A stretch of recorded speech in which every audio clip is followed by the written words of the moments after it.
I'm making yogurt and sour cream. I use a powdered culture that I add to the milk just as I'm mixing it up because I'm going to use my powdered milk from my home storage. Now I always put my yogurt in cup jars because cups are the serving size that they do at the store, so that's what we're used to. And then I always do sour cream in pint jars, and that way I never confuse them. Which one is sour cream? Which one is yogurt? I heard a lot of comments about this powdered milk and how gross powdered milk. It's not true. The powdered milk is wonderful. My kids drink it all the time. We love it. Never had anybody argue or cry about this powdered milk. It has to do with the consistency you make it, and you just have to thin it or thicken it, and you have to make it how you like it. And it will taste much better the next day if it's allowed to fully reconstitute instead of it being still kind of got that powdery thing going on. So do it in the blender, use your lowest setting on the blender, whirl it up, put it in the refrigerator, and let it sit overnight. So do it at night so that it's ready for breakfast in the morning. And the other thing about mixing it up is sometimes it makes bubbles, and that's another complaint. So after being overnight, those bubbles settle down. Cannery milk from the LDS cannery. It's not powdered milk from the store. It's the real milk and nothing added. And you can use that to make your yogurt and your sour cream. I've done it before where I've done yogurt and sour cream in the oven, where you can just turn it on, warm the oven up, and then turn it off. And that warm oven will keep a consistent temperature for a long time. And that works too. You can do it that way. But I got this brilliant idea, and I'm trying this, using my griddle. Because if you look at the normal yogurt maker situation, all it is a heating element, and the jars are sitting on it. And so the bottom is maybe 100 degrees, between 100 and 110 degrees. So we are 98.6 degrees, so body temperature is just about 100 degrees, so it's just a little hotter than body temperature. So if you set your griddle on a temperature, the lowest temperature, and if it hurts your fingers, it's too hot, it'll kill the culture. Remember, those cultures are living organisms that go in there and turn it into sour cream or yogurt. So we need to touch it, make sure it's not hot enough to burn our fingers or kill the culture. But I'm touching it, and it's just warm enough to where it feels good. You know, for cold hands, that would be nice, but not warm enough to have to pull away. If it's just that temperature, then that's going to be fine. Then you leave it. I've left this overnight, and the sour cream is just about firm enough to say it's done. So when you turn this one, you can see that it's not solid, it's a liquid. So we're going to leave that until it's solid, even if it takes a day, 2 days, 3 days. Now that it's set now overnight, the bubbles have died down. There's always a lot of bubbles from stirring up the milk, especially if you do it in a blender. So now the bubbles have died down and it's firming up. I'm going to go ahead and put lids on them now, just to hold into the warmth and to maybe speed up the process just a little bit. So we're just going to leave it there until it's not liquid anymore, it's a solid. The longer you leave it, the more solid it will become. Now I had one friend, one student that came through, and she says, I don't know what's wrong with my yogurt, it will not harden. I've been shaking it and it won't get hard. And I had to laugh. I said, that's butter. Butter is the one you shake until it hardens. This is yogurt. Yogurt will never harden if you shake it. You have to leave it undisturbed until it hardens or firms up.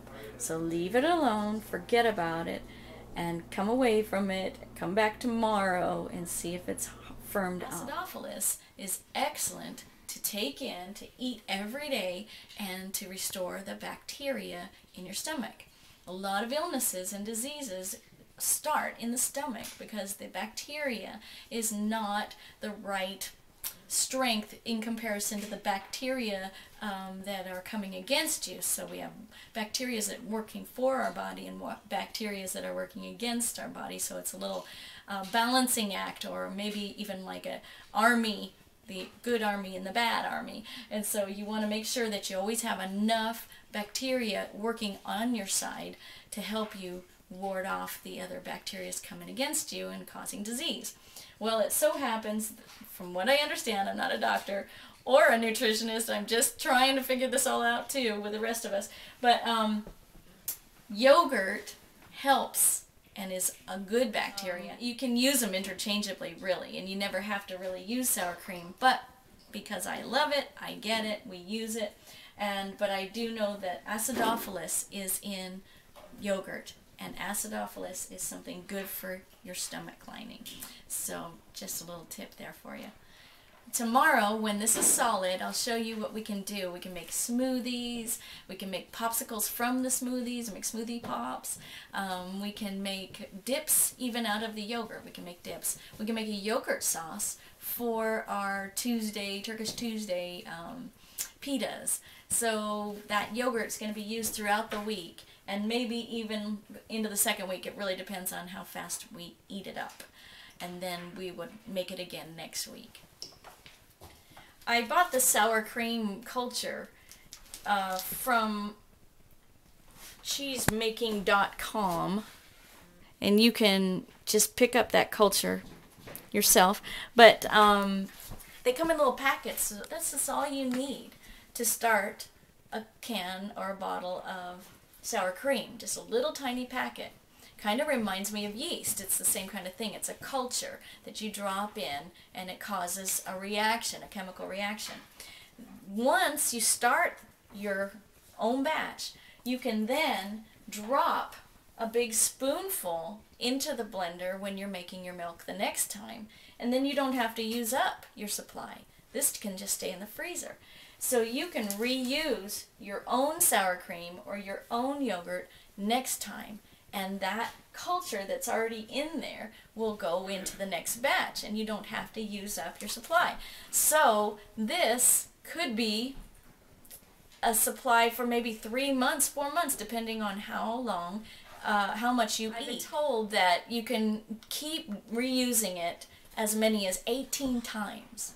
And the only reason why you would have to stop is because each time it gets a little stronger flavor, and there's a point at which you start to go, this is getting a little too sour, I don't really like it that much, and so you would start a new batch with a new fresh culture. So if you went 18 times, and that was 18 weeks, then you can figure out how many times you would have to repeat that for a 1 year supply.